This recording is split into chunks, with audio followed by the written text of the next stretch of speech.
Hello everyone. तो हम लोगों ने फर्स्ट लेक्चर के अंदर इसके बारे में इंफॉर्मेशन की बात की थी और सेकंड लेक्चर के अंदर मैंने थोड़ा फॉर्मेट चेंज किया है। आपको पहले वाला फॉर्मेट अच्छा लगे तो आप कमेंट करना, और ये वाला फॉर्मेट अच्छा लगे तो, और ये इसको इसमें आपको पीछे का भी दिख जाएगा। बस मैं जिस टाइम पीछे का पढ़ाऊँगा उस टाइम मैं अपने आप को थोड़ा हाइड कर दूँगा, ठीक है। तो चलो शुरू करते हैं।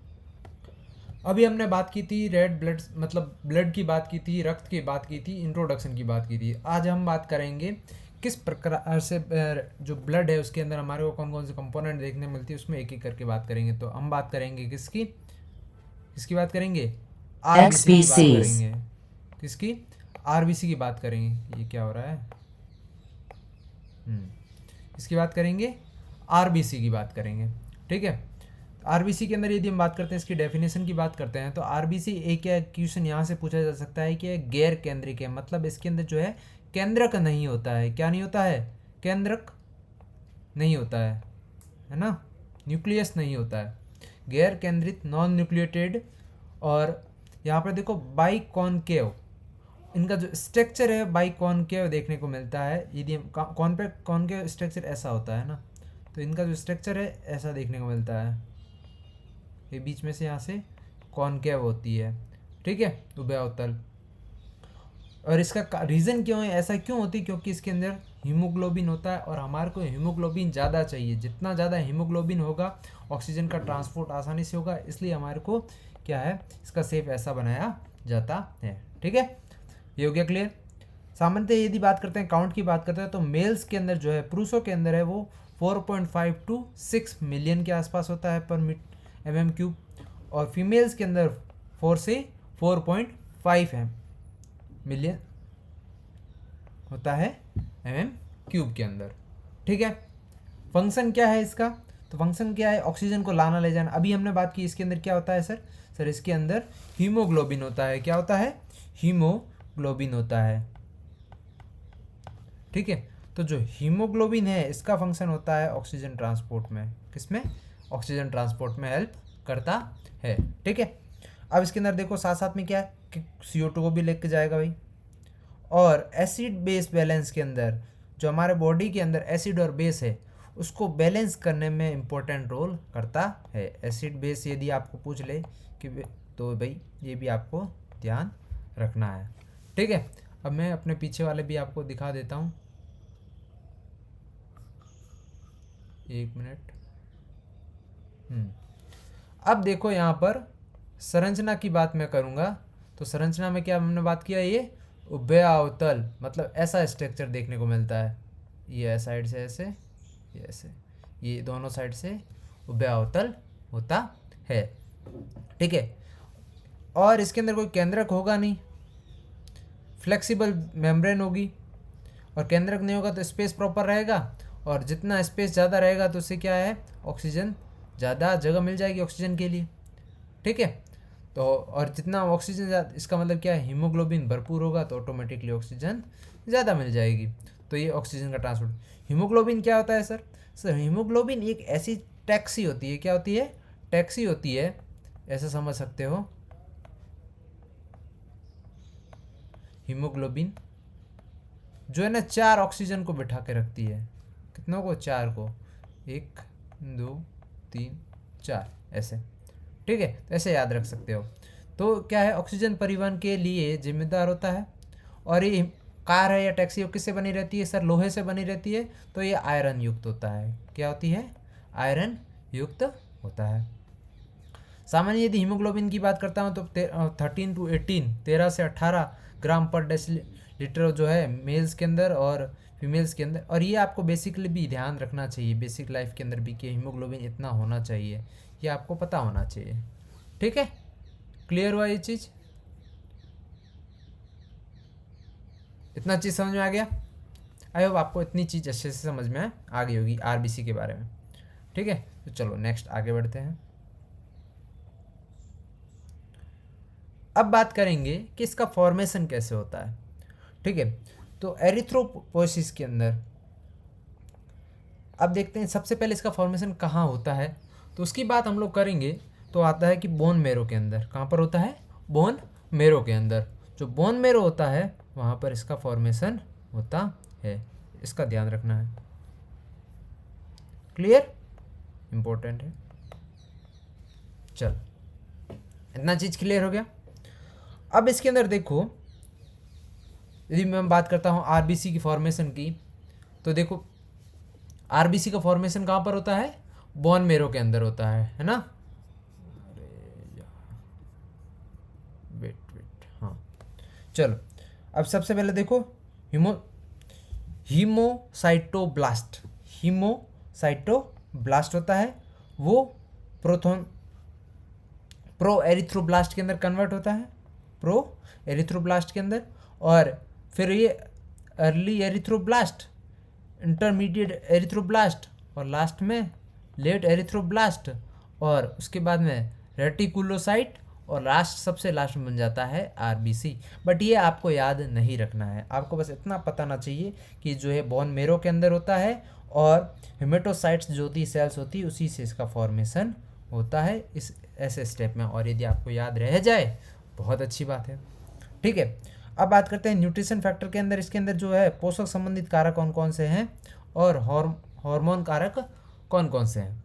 तो देखो सबसे पहले तो यहाँ पर देखो आयरन हो गया, विटामिन हो गया, विटामिन B12, फॉलिक एसिड हो गया क्योंकि आयरन है इसके अंदर, ठीक है, प्रोटीन्स हो गए, और हार्मोन के अंदर एरिथ्रोपोएटिन हार्मोन, थायरोक्सिन हार्मोन और टेस्टोस्टेरोन। ये हार्मोन जो है मेनली फंक्शन करते हैं आरबीसी के फॉर्मेशन में। ठीक है, क्लियर हो गया। तो ये आपको अच्छे से आना चाहिए। क्या इसमें कोई डाउट? आई होप इसमें डाउट नहीं रहना चाहिए, बहुत ही सिंपल है। क्या याद रखना आपको कि एक तो बोन मेरो के अंदर, कहाँ पर, बोन मेरो के अंदर होता है, तो साइटोप्लास्ट जो होता है उससे, और लास्ट में परिपक्व आरबीसी बन जाती है। और ये स्टेप आप याद रख सकते हो, बहुत अच्छा है। ठीक है, क्लियर। चलो, लाइफ साइकिल ऑफ आरबीसी। अब लाइफ साइकिल की बात करते हैं तो एक जो आरबीसी है उसका जो लाइफ साइकिल स्पैन होता है वो होता है 120 डेज। कितना होता है? 120 डेज होता है। ठीक है, और ये कहाँ पर जाके स्प्लीन जो होती है, स्प्लीन, ठीक है, आरबीसी जो है उसका कब्रिस्तान होता है एक, जहाँ पर जाके ये नष्ट हो जाती है, ख़त्म हो जाती है, वो होती है स्प्लीन। पुराना वाला सेटअप ही अच्छा था, बार बार मेरे को हटना नहीं पड़ता है ना। स्प्लीन और जो लिवर होता है वहाँ पर जाके नष्ट हो जाता है। ठीक है, तो ये ध्यान रखना है कि स्प्लीन है इसका कब्रिस्तान भी कहता है। अब देखो कि यदि डेफिशिएंसी हो जाए तो क्या होगा, यदि, तो उसको बोलते हैं एनीमिया। क्या बोलते हैं? एनीमिया। सामान्य हीमोग्लोबिन की सांद्रता में क्या हो जाती है? कमी आ जाती है। ठीक है, क्लियर।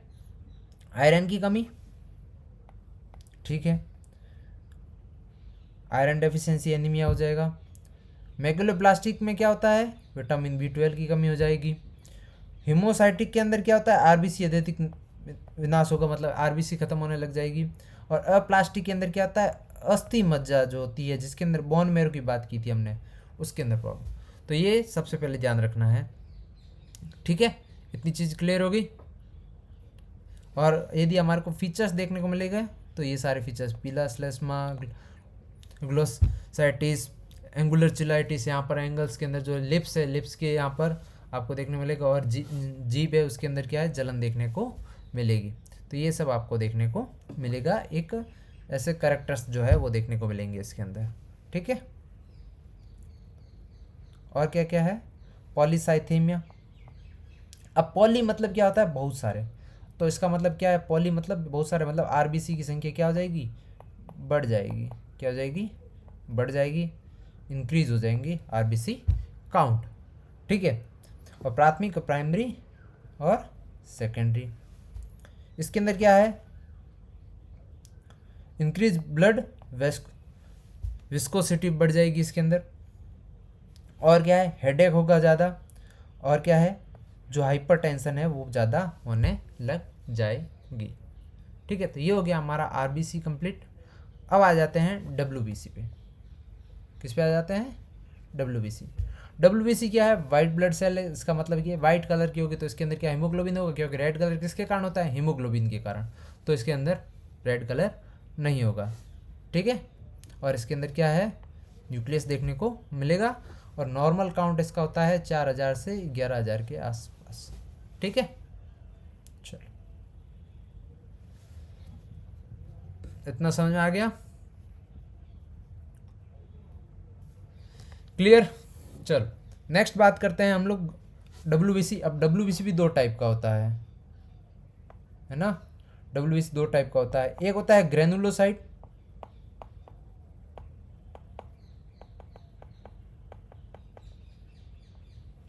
और एक होता है अग्रेनुलोसाइट।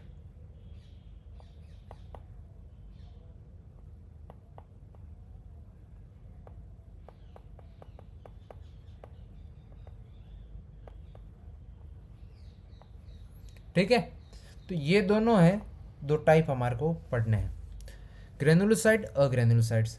अब देखो ग्रेनुलोसाइट्स के अंदर हमारे को देखने को मिलता है न्यूट्रोफिल्स, यूसिनोफिल्स और बेसोफिल्स,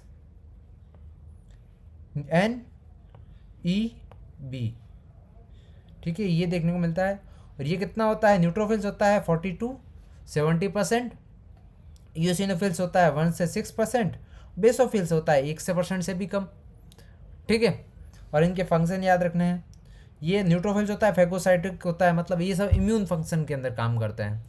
ठीक है, और यूसिनोफिल्स मतलब ई फॉर यूसिनोफिल्स, एलर्जी के अंदर, प्रतिरक्षा के अंदर एलर्जी होता है, परजीवी संक्रमण होता है, उससे हमारे को बचाने के लिए काम करता है। ठीक है, फिर आता है बेसोफिल्स, तो बेसोफिल्स के अंदर क्या होता है, ये हिस्टामिन और हेपेरिन जो होते हैं उनके अंदर फंक्शन करता है, मतलब उसके रिलीज में हेल्प करता है। ठीक है, फिर आ जाता है अग्रेनुल के अंदर, तो लिम्फोसाइट और मोनोसाइट, ये भी इम्यून सिस्टम के अंदर फंक्शन करते हैं। जो लिम्फोसाइट्स होता है ये इम्यून के अंदर बी लिम्फोसाइट और टी लिम्फोसाइट बनाता है। ठीक है, ये कितना होता है 20 to 40%, मतलब सबसे ज़्यादा ये होता है, उसके बाद में 1 मिनट दिख जाएगा मेरे पीछे, लिम्फोसाइट कितना होता है 20 से 40%, और इसके जो है इम्यून के अंदर हेल्प करता है बी लिम्फोसाइट और टी लिम्फोसाइट। ठीक है, ये चीज़ क्लियर होगी। और मोनोसाइट जो होता है वो होता है 2 से 10%, और ये क्या है, मैक्रोफेज। मैक्रोफेज क्या बनाता है, मैक्रोफेज से बन जाते हैं। ठीक है, मोनोसाइट और मैक्रोफेज, क्लियर हुआ ये चीज़। ठीक है, और इसके परसेंटेज ध्यान रखना है साथ साथ में, फंक्शन के साथ में। चलो नेक्स्ट, अब बात करते हैं इसके सेफ की। तो इसके सेफ की यदि हम बात करेंगे तो हमारे को देखो ल्यूकोसाइट जो है, अब इसके अंदर देखो जो इसका सेफ है, अभी हमने बोला था इसके अंदर क्या होता है, न्यूक्लियस देखने को मिलता है, वो तो हमने बात कर ली। अब इसके अंदर प्रॉब्लम क्या आएगी कि जब इसके अंदर कोई चीज़ या तो बढ़ जाएगी या घट जाएगी, तो कौन कौन सी विकृतियाँ आएगी, कौन कौन सी डिजीज़ देखने को मिलेगा। तो देखो ल्यूकोपोइसिस, ल्यूकोसाइटोसिस, ल्यूकोपीनिया और ल्यूकेमिया, ये सारी डिजीज़ आपको पता होनी चाहिए, इससे भी आपको क्वेश्चन पूछा जा सकता है। जो ल्यूकोपोइसिस होता है, ल्यूकोपोइसिस के अंदर क्या होता है, जो अस्थि मज्जा होती है और लिम्फोइड टिश्यू होता है ना, उसमें अंदर प्रॉब्लम देखने को मिलती है। और ल्यूकोसाइटोसिस के अंदर क्या होता है, डब्ल्यूबीसी की क्या है, गिनती में वृद्धि हो जाती है, मतलब संख्या बढ़ जाती है। कारण क्या हो जाता है, इन्फेक्शन। अब इन्फेक्शन होगा तो ये क्या इम्यून फंक्शन के अंदर हेल्प करता है, तो इसके अंदर क्या है, ये बढ़ जाएंगे। ठीक है, फिर आता है ल्यूकोपेनिया। पीनिया के अंदर क्या आता है, कमी। पीनिया मतलब कमी, और ये भी क्या है, वायरल इन्फेक्शन होगा तब हमारे को कमी देखने को मिलेगी। ठीक है, बोन मैरो के अंदर, और इसके अंदर क्या है, जो है वायरल इन्फेक्शन होगा तो क्या होगा, जो है फॉर्मेशन होगा वो कम हो जाएगा। ठीक है, और ल्यूकेमिया के अंदर क्या होता है, डब्ल्यूबीसी का जो है वो मैलिग्नेंट प्रोलिफरेशन हो सकता है। ठीक है, जिसके कारण क्या है, एक्यूट और क्रोनिक दो टाइप का देखने को मिलता है। ठीक है, और यदि हमारे को इसमें देखेंगे कि हमारे को देखने को क्या मिलेगा, तो मुखी के जो मुंह के अंदर जो मसूड़े है उनका बढ़ जाएगा, मसूड़े से खून आने लग जाएगा, अल्सर हो जाएगा, इन्फेक्शन होंगे, ये सब देखने को मिलता है। इसलिए भी जो है हमारे मुख के अंदर जितनी भी प्रॉब्लम्स होती है वो हमारे को कहीं ना कहीं बड़ी डिजीज़ के बारे में पहले से पता देती है। ठीक है, प्लेटलेट्स पढ़ेंगे हम लोग नेक्स्ट पार्ट के अंदर। तो आई होप आपको समझ में आया होगा। और थोड़ा सा मैं ये सब ट्राई कर रहा हूँ अभी, तो मेरे लिए एकदम नया है, तो कोशिश करूँगा कि एकदम अपना एक फिक्स टाइप का पैटर्न बना दें इसके अंदर, जिससे ज़्यादा हमारे लिए अच्छा रहेगा। ठीक है, तो मिलते हैं नेक्स्ट लेक्चर के अंदर, तब तक के लिए ओके, बाय बाय।